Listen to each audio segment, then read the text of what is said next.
dia. Antes de começar a parte séria, eu queria trazer aqui uma coisa que o Rodrigo Tosta trouxe na nossa reunião, que ele está sugerindo que o evento troque de nome de 3F para 3R, que só tinha Rodrigo no painel, ou 4R, ou 5R, né? E a gente estava fazendo a brincadeira assim, na dúvida, pergunta para o Rodrigo, se não souber, o Luca tem que saber. Não, e a gente brincou 3R porque a gente foi modesto, né? Podia ter, assim, vamos além, né? Então, mas não, deixa só 3. Boa. Começando. Acho que eu vou juntar um pouco do que vocês falaram numa primeira exploração. Parece claro, ou deveria ser, que a preservação ou a recomposição das florestas no Brasil deveriam estar no centro da agenda, né, de finanças sustentáveis, de descarbonização. E isso deveria importar fortemente, né, a toda a comunidade, mas ao setor financeiro de forma geral. Como é que a gente garante essa centralidade da discussão, da preservação e restauração dessas florestas, ao mesmo tempo que isso não seja só um instrumento financeiro, né? Ao mesmo tempo que isso não seja só mais um jeito de você investir e ganhar dinheiro e que impacte de verdade, né, as comunidades que cuidam e preservam a floresta? Pode ser? Não. Eu acho que esse ponto que você colocou, Rodrigo, e eu acho que eu passei um pouquinho por isso, né? Assim, a nossa preocupação sempre, claro que quando você está falando da vertente ambiental, você está falando de recuperação, etc. O cerne para a gente no Fundo Amazônia, vou usar ele como um exemplo mais concreto, talvez, sempre foi de geração de renda também. A gente entende que, sem haver essa alternativa para as populações, isso vai se tornar só um instrumento financeiro, transacionado, e ninguém quer saber o que está acontecendo na ponta. Porque virou ativo, botou um valor, pode ser transacionado, acabou o problema, a vida que segue para as instituições financeiras de uma maneira geral. O fato do Fundo Amazônia ser não reembolsável, né, acaba fazendo com que você não consiga alavancar tanto quanto você tem com outros instrumentos possíveis. E aí vou chamar de evolução, né, a questão que eu já mencionei de alavancagem do recurso privado, por exemplo, no Floresta Viva, é exatamente para isso, para você ter, ainda que de forma não reembolsável, já trazendo o setor privado. Isso também tem limitações. Aí a gente já chegou também, quando eu mencionei o arco da restauração, lá com o uso dos recursos do Fundo Clima, que são reembolsáveis, que vão retroalimentar, né, projetos, enfim, ao longo do tempo também. Então, eu acho que quando você consegue trazer essa componente dessa necessidade de se trazer o setor privado para a agenda, mais do que somente o setor privado vai ganhar dinheiro na agenda, não estou dizendo que não tem que ganhar, faz parte, é o papel do setor privado, não é isso, né? Você vai mudar realmente o jogo. É isso, o papel do setor privado é fundamental. Eu acho que a mobilização de capital privado e como que a gente faz isso, né, para a agenda de clima e floresta, acho que cada vez mais a gente está discutindo isso. E eu acho que tem um ponto adicional, que eu acho que é a questão de que o mundo não está entendendo o que é natureza, né? A gente comunica ainda mal, né, historicamente, o que é a natureza para o fim de Brasil, porque, como eu trouxe naquele quadro, os projetos eles estão acontecendo na Europa, estão acontecendo no norte global. Os projetos lá geralmente não têm esse componente social tão forte quanto aqui. A gente está falando de projetos de natureza em lugares que cidades inteiras estão na Amazônia, né? Cidades inteiras têm pessoas que dependem daquela floresta. Então, a gente tem que trazer mais para perto a natureza, de novo, da sociedade, do desenvolvimento, da geração de emprego e estressar isso. Como é que investir em floresta gera retorno de PIB? Quanto que gera de redução de inflação, né? Então, a gente tem que comunicar isso melhor, e porque os benefícios são interligados, né? A gente viu agora no Rio Grande do Sul que uma tragédia climática está impactando diversos negócios, né? Então, o clima, hoje em dia, está totalmente relacionado com macroeconomia. E aí, tem o nosso papel de comunicar melhor essa agenda, da gente distinguir o que o pessoal entende como natureza, que não vai ser um mercado de carbono, que é simplesmente uma empresa que deixa lá preservando para trazer a pauta das pessoas, que é o que você trouxe. O Brasil começa a fazer isso muito bem, né? No G20, como eu trouxe. O Brasil colocou a pauta da bioeconomia como no eixo central, conseguindo que líderes de Estado falassem sobre bioeconomia, inclusive sociobioeconomia.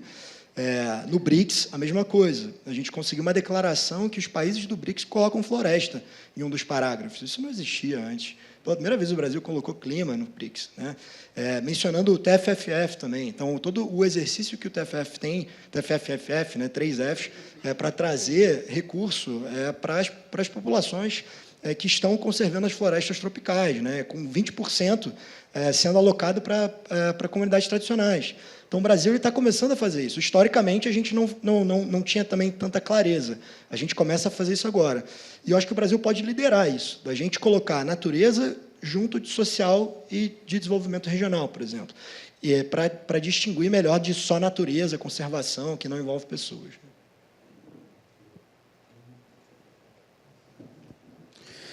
Ótimo. Rodrigo, como é que esse modelo de blended finance tem sido, né, que tem sido apontado como chave para a gente poder destravar investimento, né? Como é que a gente consegue direcionar esses investimentos para solução baseadas na natureza e o que torna a ideia do blended tão estratégico para o Brasil? E, Luca, por favor, pode complementar, óbvio. Eu acho que esse ponto do blended é muito relevante, sim, né?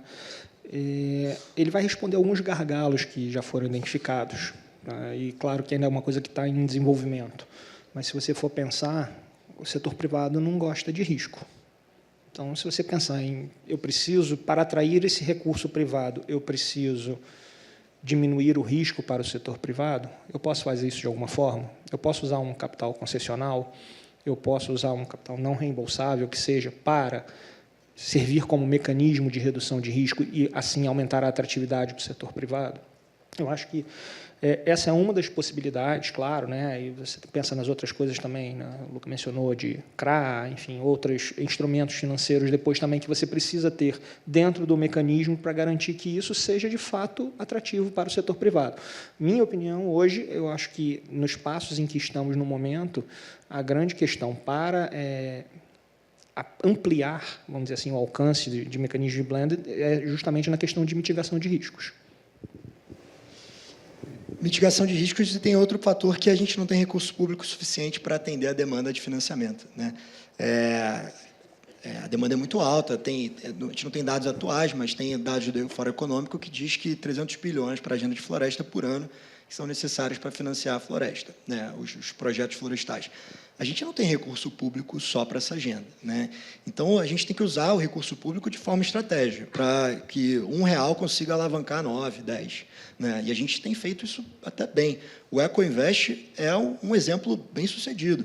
A gente teve, né, mês passado, a linha para agricultura regenerativa, que conseguiu alavancar 30 bilhões de reais para a agricultura regenerativa, que inclui também restauração florestal. Ou seja, recursos que estão sendo utilizados até do Fundo Clima, né, para conseguir alavancar recursos internacionais.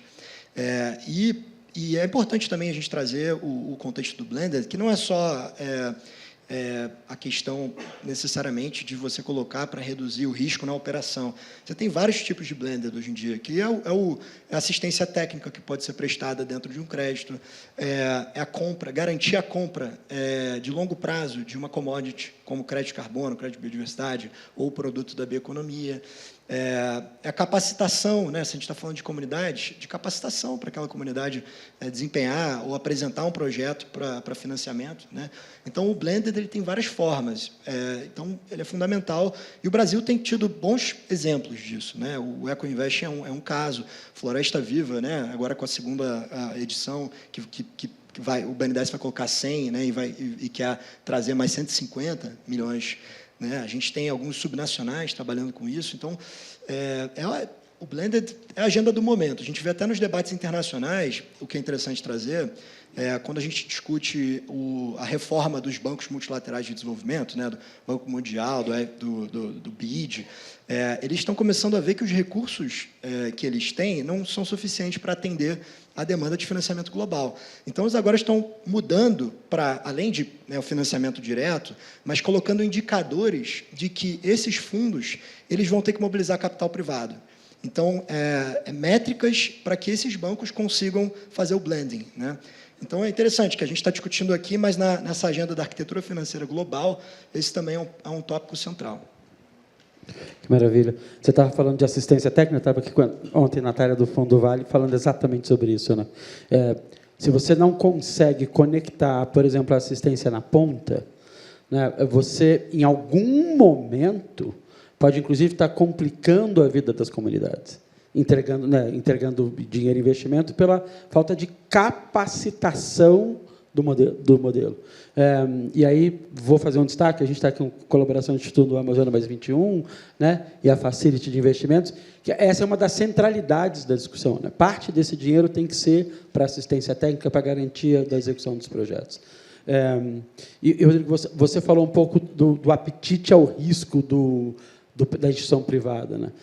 Essa é uma das discussões mais centrais quando a gente fala de desenhos de inovação, e não há finanças sustentáveis sem um desenho de inovação, claro, porque o modelo não está aqui, o modelo não está dado, né? Você não tem modelo econômico. Você fala com alguns economistas sobre...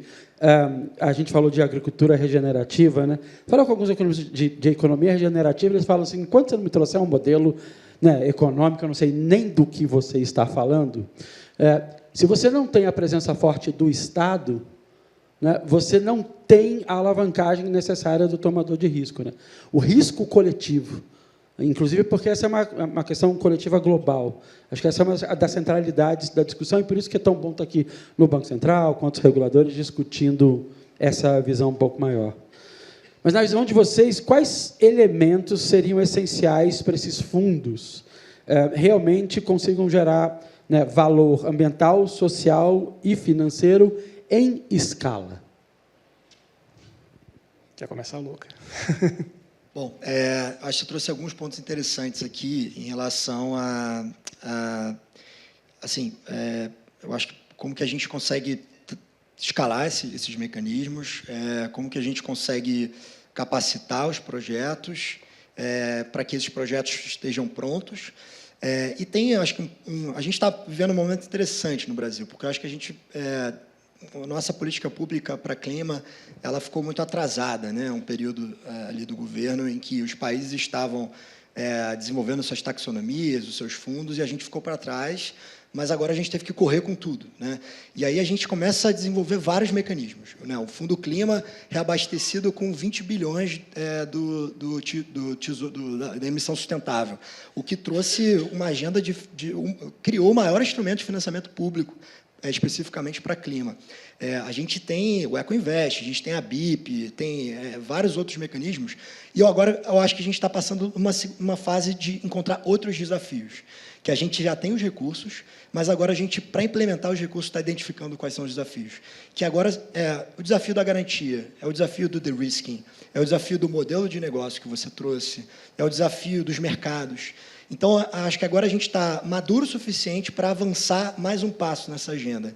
E eu acho que tem alguns pontos que ainda são desafiadores para a sua pergunta, que é como que a gente escala isso.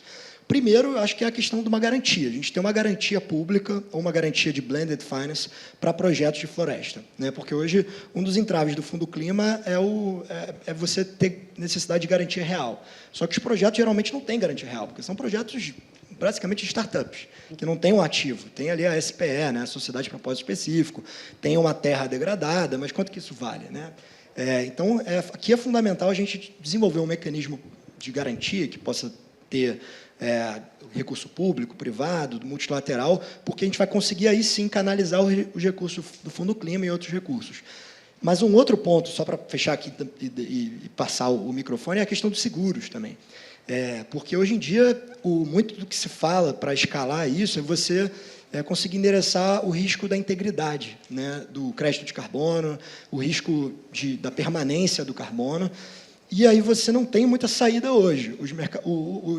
Os mercados de seguro ainda não têm uma solução para isso. Então, a gente precisa trabalhar agora com as seguradoras para ter produtos que sejam também comercialmente viáveis. Porque não adianta ter o produto, mas o produto é muito caro, que aumenta o custo do projeto, e aí o financiamento subsidiado não adianta de nada, porque o custo final ele vai estar alto, né? Então, acho que essas duas pautas de mitigação, que na verdade é uma coisa só, que é a mitigação de risco, eu acho que isso é fundamental para a gente conseguir escalar essas estruturas, que agora a gente já tem estruturas, né? Mas agora, como é que a gente desembolsa essas estruturas? Que bacana. Estava lembrando, no primeiro 3F que a gente fez, por sinal, uma das ganhadoras do Lift Data, a Marta Tsar, ela e a equipe estavam discutindo uma ideia de seguro de transição de processo de produção na biossustentável. Porque se você... Acho que essa é uma coisa super importante, né? E diga-se, por sinal, pegando o caminhonete, indo para o centro-oeste brasileiro, conversando com o produtor de soja. Né? E a resposta do produtor era, se eu tenho quebra de safra por mudança de técnica, o que acontece comigo? Quem segura, né? Quem presta o serviço? E o produto não existe. E aí, a tomada de decisão, mesmo para você que está inclinado, você falou de garantia, você falou de seguro, às vezes a gente tem esses entraves mesmo. Né? Rodrigo, volto para você. Quais são os elementos, como é que a gente destrava para a gente pensar na escala de impacto desses fundos? Então, acho que o Lucas já trouxe até um pouquinho disso, né? Assim, você falou a questão da garantia, por exemplo, do financiamento, né? A garantia pessoal, uma fiança bancária, que é caro, então você perde todo o benefício que você tem de um custo mais baixo conseguido, ou com fundo clima, ou algum outro instrumento que tenha um custo mais baixo, você acaba sendo, estou falando do empreendedor, né, sendo penalizado e pagar no final a mesma coisa, porque ele tem que ter uma fiança bancária que é muito cara, a gente sabe que é. Então, talvez um dos primeiros passos seja o mercado bancário, de uma maneira geral, entender que, claro, existe risco para o negócio, como todo negócio sempre existe risco, mas que ele tem que aprender, vamos dizer assim, a precificar melhor esse risco. E eu acho que esse início agora, né, e vai se ganhando mais tração, etc., e tendo um histórico também do que de fato vem acontecendo com as empresas do setor, você vai começar a ter uma redução do custo. E aí eu faço um rebatimento na questão, por exemplo, do seguro lá de transição. Né? Não tinha escutado essa expressão, mas ela também rebate para mim nisso. Você não tem histórico, a companhia de seguro não consegue precificar aquilo porque é muito novo. E, sendo muito novo, é arriscado. É arriscado, é caro para você fazer. Mas tem que haver um movimento, e aí eu acho que é um movimento nessa linha, vou voltar ao início da fala do blended, de você, tá, ok, então eu seguro um first loss aqui para você. Tudo bem. Né? Eu tenho um capital aqui que está destinado a isso.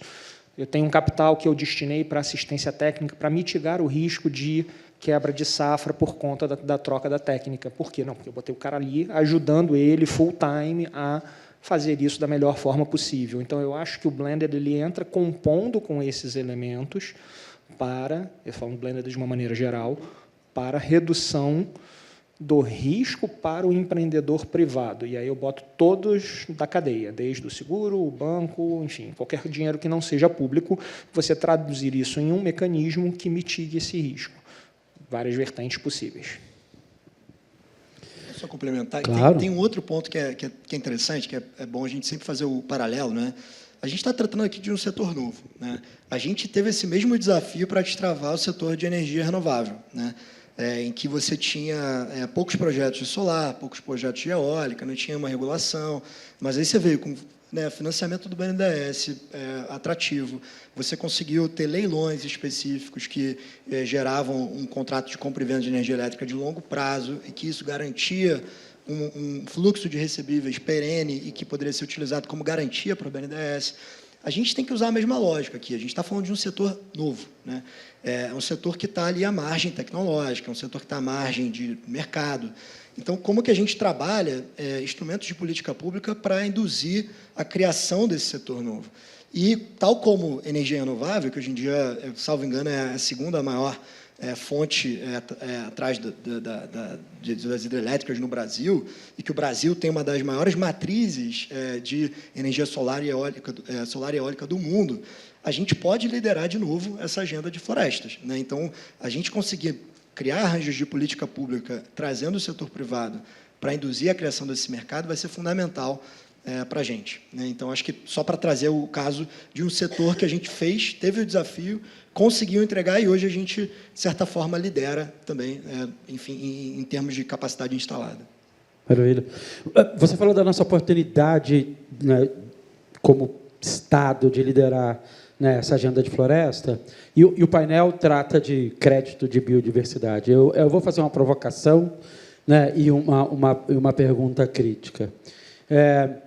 Crédito de carbono é de uma simplicidade, né, de você explicar, né, foi mostrado aqui, eu tenho 1 tonelada de carbono e aí eu jogo no mercado, e ele é, obviamente, né, transferível globalmente.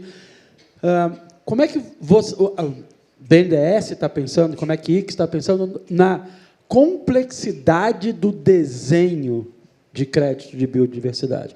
Como é que a gente vai adotar alguma coisa, né, e a gente quer liderar essa discussão de floresta e de biodiversidade, se a gente ainda está numa etapa que parece assim, depende, caso a caso, né? Como é que o BNDES está vendo isso? Como é que o IC está vendo isso? Qual é o caminho de, né, estabilizar talvez um pouco dessa complexidade para que isso realmente aconteça o que você acabou de pedir para o universo, assim, que a gente lidere essa conversa? Falando um pouquinho pelo lado do BNDES nisso, né, como o Luca até colocou na apresentação dele antes, é uma coisa muito nova ainda. Então, o banco não consegue ainda capturar totalmente como integrar isso nas suas operações. Então, por exemplo, eu falei do Floresta Viva 2025, a gente já está começando a ver indicadores de biodiversidade, porque ali está entrando o recurso do banco no projeto, então não há necessidade da geração do crédito de biodiversidade ou, enfim, para remunerar aquele projeto, etc., né? Então, neste momento, a gente ainda está vendo um pouco como vai ser esse desdobramento no mercado. E aí ver o que realmente o banco pode fazer. Só lembrando, somos um porta-aviões, então a gente não pode também sair virando para um lado e para o outro, porque você pode arrastar para o lado errado, vamos dizer assim. Errado não vou dizer, mas o lado que depois não se prove o mais eficiente. Tem alguns desafios, agora melhorou, né? Eu acho que tem o desafio da metodologia, que a gente já colocou, né? Que você até trouxe, né? Da questão do Floresta Viva, que vai ter isso, mas a gente ainda vai ter que pensar como que a gente trabalha as metodologias, mas eu acho que se o BNDES faz isso, né, consegue pelo Floresta Viva, eventualmente até com apoio, né, do MMA, que eu sei que também vai estar no Floresta Viva, vinculando com a taxonomia que a Isabela trouxe, que tem um componente lá de biodiversidade, né, e se a gente consegue apresentar critérios que eventualmente sejam sugeridos pelo Brasil, que não precisa ser vinculante, eu acho que isso traz uma robustez, né, para o modelo do que é considerado uma metodologia para fins nacionais. O outro ponto de dificuldade aqui é que hoje você não existe um mercado, né? Então você não tem obrigação de comprar e você não tem também incentivos de comprar. É algo voluntário. Então acaba sendo uma questão quase filantrópica, né? E recurso filantrópico a gente sabe que tem limite, né? Não dá para escalar. Eu acho que esse talvez é o maior desafio aqui de criar os incentivos para essa compra. Eu acho que é similar ao debate que a gente tem do pagamento por serviço ambiental. E aqui eu acho que a gente tem algumas maneiras. A gente não precisa ir diretamente para o crédito de biodiversidade. A gente pode criar mecanismos financeiros inovadores. Um exemplo. A gente já usa no mercado o caso de títulos atrelados à meta de sustentabilidade, né, que são empréstimos que um banco, um investidor faz para uma empresa. Essa empresa tem uma meta, que pode ser desde quantos empregados negros ela leva para a liderança dela, ou pode ser de quanto que ela reduz CO2.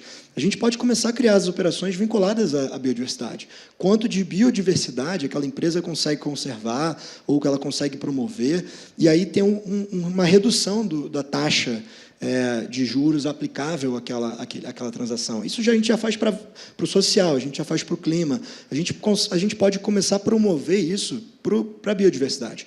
Então, talvez esse seja um passo né, um instrumento que já é utilizado, uma debênture, um CRI, um CRA, uma operação de empréstimo, em que você coloca um componente de meta de biodiversidade. Na medida que isso for evoluindo, que isso passar a ser comum, o mercado se acostumar com a metodologia, aí você pode pensar, de fato, num mercado, eventualmente, como a Austrália criou, né? Acho que é um passo largo aqui para a gente, mas eu acho que existem maneiras anteriores que daria para a gente começar a induzir o mercado e também não só induzir de investimento, mas também de conhecimento, que eu acho que falta ainda a gente conhecer o que é a biodiversidade, os benefícios ecossistêmicos, né? Eu acho que trazer essa questão do resultado de biodiversidade para a economia, para o clima, né? Eu acho que a gente também tem que fazer um vínculo mais claro dos benefícios. Eu acho só que o Luca falou uma expressão-chave, é o mercado, à medida que o mercado for entendendo. Eu acho que isso é chave neste momento, quando você fala em questão de créditos de biodiversidade, como inserir as métricas, etc. Eu acho que essa é uma expressão-chave. E nessa linha, qual deveria ser o papel do Estado, né, e de reguladores para que a gente tivesse essa construção desse mercado de biodiversidade? Se vocês pudessem... Imagina, se vocês pudessem falar com o Banco Central, por exemplo, para dar um exemplo, né? Qual o papel desses reguladores ou do Estado, de forma geral, na construção desse mercado? Posso começar, porque ele está começando CVM todos. Também, né? Lembra que é todo eu acho mundo. Que... Isso aí. É isso, acho que aqui não tem um roteiro para isso, é uma pergunta, é uma resposta que acho que a gente tem que pensar melhor, porque como é tudo muito novo, eu acho que o poder público também não pode ser muito mão dura, porque como é algo novo, a gente também não pode exigir o que a gente não sabe, né? Mas eu acho que tem um ponto interessante que são diretrizes, né? Eu acho que o mercado ele acaba fazendo isso, tem as autorregulações, né?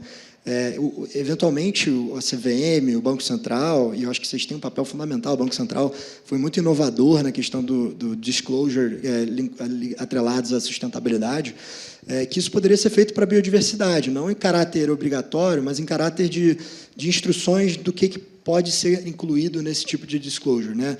A gente tem o TNFD, que é o aplicável para o TCFD, né, que hoje é o IFRS S1, S2, que trata de disclosure do setor privado e de bancos para clima e sustentabilidade. A gente tem a sua vertente de natureza, que é o TNFD. Eventualmente, incentivar uma adoção voluntária do TNFD pode ser um caminho, porque aí os bancos, as empresas, começam a mapear o que eles estão fazendo que podem prejudicar a biodiversidade, mas também que eles estão fazendo de positivo. E eu acho que conhecimento é o primeiro ativo, né? Porque aí eles começam a inventariar o que eles estão fazendo e depois vão para o passo seguinte. Bom, eu tenho isso aqui como ativo, como é que eu monetizo isso? Né? Se eu já estou fazendo isso, se eu já estou trabalhando em prol da biodiversidade, é o que a gente falou antes. Como é que eu consigo agora criar um instrumento para eu monetizar e gerar uma receita com base nisso, né? Então, acho que o poder público ele pode ser um indutor, a gente ainda não tem tanta informação para se tornar obrigatório, mas eu acho que essas diretrizes mais abertas e voluntárias, elas são o caminho para gerar conhecimento. Não vou deixar mais o Luca falar na minha frente, não. Ele fala tudo. Não, brincadeiras à parte. Eu acho que tem uma questão, assim, você pensar governo, Estado em geral, na questão principalmente de você definir políticas públicas relacionadas, para usar a expressão que o Luca usou, de diretrizes, mas aí estou falando do ponto de vista do legislador, né, do regulador, do legislador. E a outra vertente que o Luca trouxe muito bem também, do TNFD, por exemplo, você começa a padronizar as coisas e você torna mais fácil para o mercado entender e comparar as suas alternativas. Quando você começa a comparar as suas alternativas, você começa a ver que tem gente que está fazendo um trabalho sério e tem gente que você olha e fala, ops, aqui eu tenho dúvida. Então, espera aí, eu vou botar meu dinheiro ali. Então, você começa a gerar um fluxo positivo para o setor a partir da facilidade de interpretação e comparação das informações. E aí, mais uma vez, né, a questão do conhecimento. À medida que você tem padronização, você começa a ver resultados concretos, as pessoas, o mercado, enfim, começam a conhecer melhor aquilo ali, e aí você começa a saber o que de fato é risco e o que não é risco em um determinado setor. Então, eu acho que o TNFD pode ser uma coisa interessante, realmente. Claro que, assim, mais uma vez, não é obrigatória a sua adoção, né? Enfim, eu acho que também não caberia, né, você falar em uma adoção obrigatória, mas para as empresas, instituições, etc., quem quer que seja, que tem interesse em alavancar recursos, em captar recursos privados, em trazer investidores para a sua empresa, etc., elas naturalmente vão tender a caminhar para isso, à medida que estes investidores comecem a demandar esse tipo de, vou chamar mais uma vez de padronização de informações, mas minimamente de fluxo de informações de uma maneira adequada à compreensão daquele potencial investidor. Perfeito. E vocês estão, acho que, numa visão de caminho, né? A gente tem um caminho longo pela frente e a gente está construindo isso conjuntamente. Mas se a gente olhar, talvez, os últimos 5 anos, o quanto vocês acham que a gente evoluiu em termos de volume, de estruturação e de governança desses instrumentos que ajudam a financiar, né, a conservação das florestas no Brasil? E tem alguns momentos-chave que vocês querem destacar? Eu acho que 5 anos é um horizonte muito interessante, né? Que se você pegar 5 anos atrás, a gente estava em plena pandemia. E eu me lembro muito bem de uma charge que ela era muito ilustrativa, não sei se vocês viram, se vão lembrar, etc., que era a questão das ondas, né? Vinha a primeira onda da mudança climática, aí vinha a segunda onda do Covid, e aí depois alguém falava, passamos por essa, aí vinha a terceira onda, que era biodiversidade. Então, eu acho que esses 5 anos trouxeram muito essa clareza da importância da questão da biodiversidade para o nosso futuro. Sim, e, claro, biodiversidade e clima estão muito interligados, né? Se você vai lá e restaura uma floresta, você está também, além de atuar para mitigar a mudança climática, você também está atuando para a recuperação de biodiversidade ou conservação de biodiversidade. Então, como as duas estão muito interligadas, era até curioso quem olhava e falava, opa, mas por que está falando só de clima? Talvez porque a métrica era simples. Talvez porque a métrica gerava um ativo transacionável. Né? Então, assim, tudo isso foram coisas que foram acontecendo e acho que nos últimos 5 anos, né, realmente as pessoas, a sociedade em geral, se deu conta da relevância da questão da biodiversidade para que você também atinja as outras metas. Bom, 5 anos a gente evoluiu muito. Eu acho que eu consigo dizer aqui que a gente montou o nosso arcabouço de finanças sustentáveis, né? A gente primeiro teve o plano de transformação ecológica, né, trazendo diretrizes econômicas do que deveria ser prioritário para o modelo de política pública brasileira. E aí, logo depois disso, a gente teve a emissão do primeiro título soberano sustentável no mercado internacional, que captou $1 bilhão, né, no mercado internacional e destravou o Fundo Clima. A gente estava com o Fundo Clima, né, antes de 5 anos, parado, não tinha um recurso. Se você pegar o gráfico, você vê que os anos todos passaram, Fundo Clima vazio. Não tem gráfico. Não tem gráfico. E aí você vê um aumento vertiginoso no primeiro ano, enfim, logo depois da emissão de título sustentável. No ano seguinte, você teve a segunda emissão, de novo de $1 bilhão. Então, isso foi utilizado para o Fundo Clima também, para atender vários setores. Aí você tem, além disso, o que eu já falei, a Plataforma Brasil para Investimentos Sustentáveis, que é uma plataforma criada numa discussão do G20, o que é fundamental porque ela traz na governança vários ministérios. Então, ela é liderada pelo Ministério da Fazenda, mas ela traz Ministério MIDIC, traz o MMA, traz Ministério de Minas e Energia para discutir quais são as prioridades de projeto no Brasil na área climática. E aí o Brasil passa a ter maior claridade do que ele tem que investir, para onde que os recursos têm que ir. E aí, para vender para o investidor internacional, fica mais fácil, porque a gente fala, olha, Banco Mundial, BID e investidores internacionais, esse é o portfólio de projetos prioritários para a minha agenda climática. Financie, nos ajude a financiar isso. Então, o Brasil criou essa plataforma, e essa plataforma hoje em dia está sendo modelo para outros países. Teve o EcoInvest, que eu já mencionei, que é um grande instrumento de blended finance, que além de apoiar projeto, tem também o fator da inovação, porque ele está trabalhando riscos de moeda, né, que é um desafio que o Brasil tem há muito tempo. A gente está discutindo financiamento para a infraestrutura já há anos e a gente não consegue solucionar o problema do desafio cambial, né, que é atrair financiamento internacional, só que o custo do hedge cambial é tão alto que o financiamento internacional, que tende a ser mais barato, ele fica caro. E aí não faz sentido. Então, com o EcoInvest também está tendo esse tipo de mecanismo que vai subsidiar o currency risk, né? Você tem o plano clima, você tem uma série de instrumentos, a taxonomia. Ou seja, a gente criou o arcabouço de finanças sustentáveis. Agora a gente vai implementar, a gente vai para a fase da implementação, que agora a gente está mapeando mais desafios. Como é que a gente cria projeto? Como é que a gente desembolsa? Como é que a gente monitora? Como é que a gente entende quais são as informações? E, para mencionar também a CVM, né, a gente teve a aprovação do FRS S1, S2, então, eu acho que, salvo engano, ano que vem, as empresas vão ser obrigadas a reportar informações de clima. E aí tem todo agora o aprendizado da gente conseguir ler essas informações e fazer toda a leitura conjunta, né, de cenário. Como é que a gente consegue ler, ver as oportunidades, ao mesmo tempo mitigar risco? Então, acho que a gente avançou consideravelmente nesses 5 anos, mas tem muito a avançar agora. Acho que os desafios agora são outros, né, para os próximos 5. Você me ajudou com a minha pergunta. Já falei do 5 para trás, vou falar do 5 para frente, e vou pegar o que a Isabela trouxe, né? Assim, a gente está comemorando, e o Thiago da Fenasvac fez essa lembrança. Nosso primeiro 3F, a gente estava falando assim, olha, começamos a discussão da taxonomia. Aí, ano passado, a gente estava assim, vai sair a taxonomia. Estamos no terceiro, falou assim, saiu! Né? Aí a gente fala, então, estamos aqui, ó, T0, mais 1, mais 2, mais 3, mais 4. E a Isabela dizendo, a gente acha que é ano, talvez não seja. Né? Porque a verdade é essa, né? A gente está nesse caminho. Então, jogou 5 para trás, vou jogar 5 para frente. Visão de futuro de 5 anos. Para...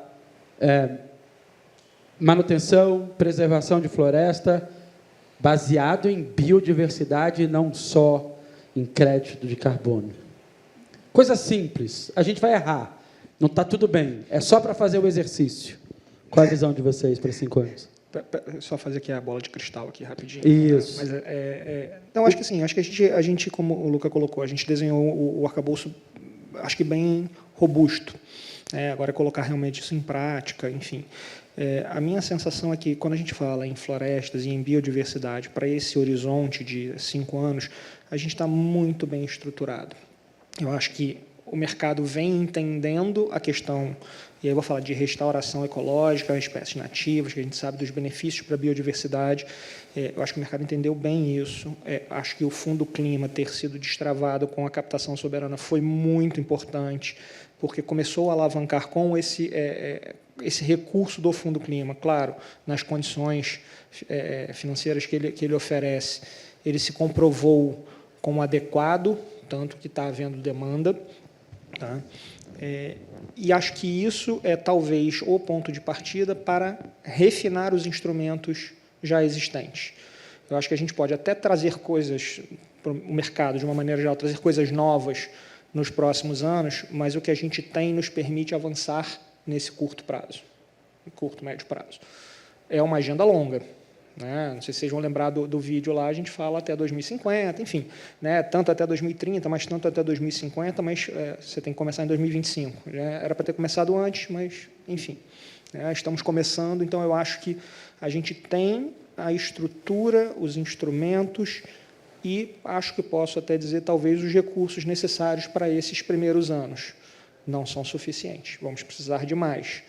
Por isso, os instrumentos têm que acompanhar essas necessidades também. Mas acho que temos um horizonte bem interessante, bem claro na nossa frente aí. Boa. Luca?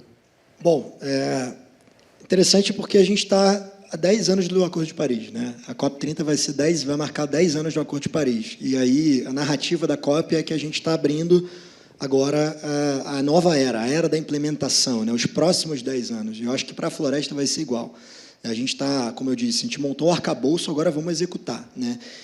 Eu acho que tem alguns desafios aqui. Eu acho que o primeiro é crédito para pequenas e médias empresas. Eu acho que isso é uma agenda fundamental. 80% das pequenas e médias, 80% das empresas são pequenas e médias, e aí quando você traz isso para a Amazônia, para projetos de floresta, é muito mais difícil o crédito chegar lá. Então, tem uma agenda de capacitação desses projetos, para que os projetos fiquem mais estruturados. Mas tem também uma agenda de canalização dos recursos, né, de trabalhar com os mecanismos para a intermediação desses recursos, para que o recurso chegue na ponta, chegue nos povos da floresta, chegue em quem está preservando a biodiversidade. Eu acho que esse é um ponto crucial, porque eu acho que, na questão do financiamento para as grandes empresas, o nosso arcabouço está bem robusto. Outro ponto é o de-risking, né? A gente tem que trabalhar essa agenda de garantias. A gente tem os recursos públicos, agora como é que a gente cria a mitigação de riscos? Tanto garantia per se, quanto na agenda de seguros.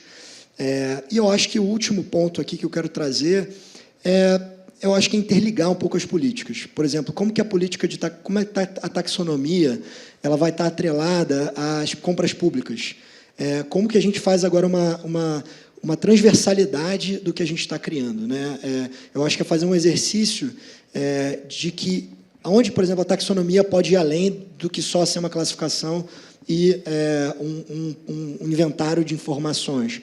Como que isso pode ser útil para, por exemplo, a política de desenvolvimento regional que está sendo operacionalizada pelo Banco do Nordeste ou Banco da Amazônia pode vincular a biodiversidade. Eu acho que tem agora esse desafio de entrelaçar essas políticas que a gente criou nesses últimos 5 anos, agora para a execução, né? E é interessante, porque demanda outro tipo de conhecimento. É o conhecimento de administração pública, é o conhecimento de economia, é o conhecimento de advocacia, é o conhecimento de estruturação financeira. Então, a gente está tendo a maturidade da agenda climática, ela também traz essa oportunidade de empregos também, né? Que a gente sai de uma agenda climática que majoritariamente criada por cientistas, por ambientalistas, e agora a gente tem que abraçar mais gente. A gente tem que abraçar o mercado financeiro, a gente tem que abraçar a economia, a gente tem que abraçar os economistas, os centros acadêmicos tecnológicos, né?